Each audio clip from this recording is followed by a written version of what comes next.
প্রতিদ্বন্দ্বী ছাড়া কখনোই কোনো কাজ করা সম্ভব নয়। সবাই স্বপ্ন দেখছি শিল্পী সমিতি নির্বাচন করার জন্য। পরিস্থিতি আমাকে নিয়ে আসছে, পরিস্থিতি আমাকে বলেছে, শিল্পীরা আমাকে বলেছে আজকে আমাকে নির্বাচন করতে হবে।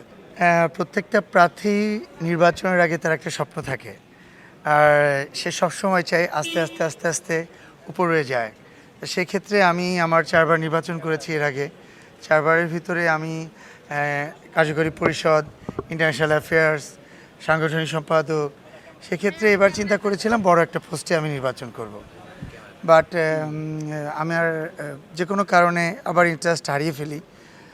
আমার শিল্পীরা এবং আমার সিনিয়ররা বলে যে এখন যে পরিবেশ পরিস্থিতি দেখা যাচ্ছে, সেক্ষেত্রে তুমি ছাড়া আপাতত পারফেক্ট প্রার্থী কাউকে পাচ্ছি না। সিরিয়াসলি আমিও আমার ভোটারদেরকে সবসময় একটা কথাই বলি যে আমার থেকে একজন পারফেক্ট প্রার্থীকে আপনারা দিতে পারলে আমি সরে যাব। বিকজ আমার হাতে বেশ কিছু কাজ আছে, এই কাজগুলো আমাকে করতে হবে। দেশের বাইরে আমার শুটিং আছে একটা ছবির, সেটা করতে যেতে হবে। তার সব কিছু মিলিয়ে যদি পারফেক্ট কোনো প্রার্থী পাই আমি তার হাতে তুলে দিয়ে যেতে চাই। বাট আমি চেষ্টা করেও পেলাম না, যার জন্য নিজেই দাঁড়াচ্ছি। আপনি নর্মালি একটা জায়গায় যখন জব করবেন সেখানেও কিন্তু আপনি যে পোস্টে আছেন সে পোস্টের জন্য আরও 3 জন বসে থাকবে।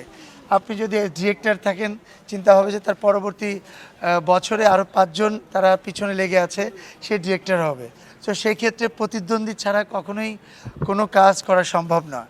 এখন আমার দেখতে হবে যে আমার যে ভালোবাসার মেম্বাররা আছে, এই প্রতিদ্বন্দ্বীদের ভিতরে কার ক্যাপাসিটি কতটুকু আছে। সো আমি এরকম প্রতিদ্বন্দ্বী কাউকে মনে করি না। সবাই স্বপ্ন দেখছি শিল্পী সমিতি নির্বাচন করার জন্য, সবাই স্বপ্ন দেখছি শিল্পী সমিতির মেম্বারদের সেবা করার জন্য। এখন যার ক্যাপাসিটি যত বেশি থাকবে, যার কাজের পরিধি যত বেশি থাকবে, যার কমিটমেন্ট যত বেটার থাকবে, আমার মনে হয় শিল্পী সমিতির মেম্বাররা তাকেই ভোট দিবে। অ্যাকচুয়ালি আমার নির্বাচন ইশতেহারের জন্যই আমি একটা প্রোগ্রাম করব। আমি তখনই জানাবো আমার সব ভোটারদের সামনে, সব মেম্বারদের সামনে, আমি সেদিনই জানাবো আমাদের নির্বাচনী ইশতেহার কী। ভাই, যখন করোনা ছিল তখন আমার ওয়াইফ প্রেগনেন্ট ছিল। হ্যাঁ, প্রায় 1 সপ্তাহ 15 দিনেও হয়ে গেছে যে তার সাথে আমার দূর থেকে কথা হচ্ছে।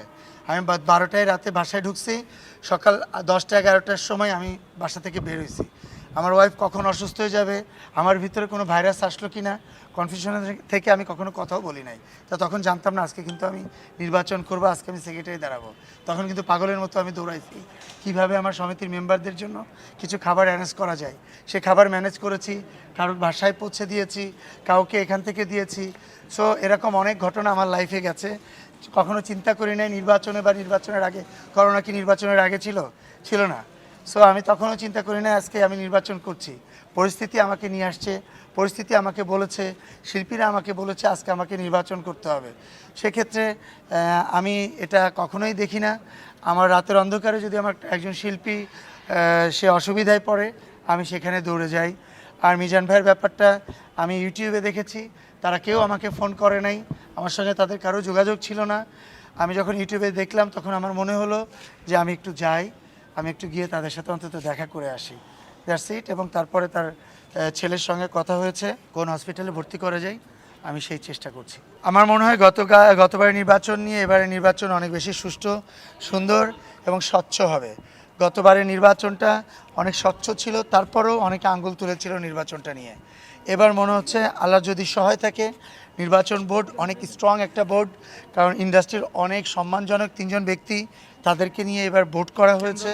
সো সেক্ষেত্রে এবার মনে হয় আমরা যারা প্রার্থী একটু সহনশীল যদি হই, একটু অ্যাটাকিং যদি না থাকি, আমার মনে হয় এবার নির্বাচনটা খুব সুন্দরভাবে আমাদের যে মেম্বার আছেন এবং আমরা যারা বাংলাদেশে বা বাংলাদেশের বাইরে যারা বাংলা চলচ্চিত্রকে ভালোবাসে, তারা সবাই সুন্দরভাবে উপভোগ করতে পারবে।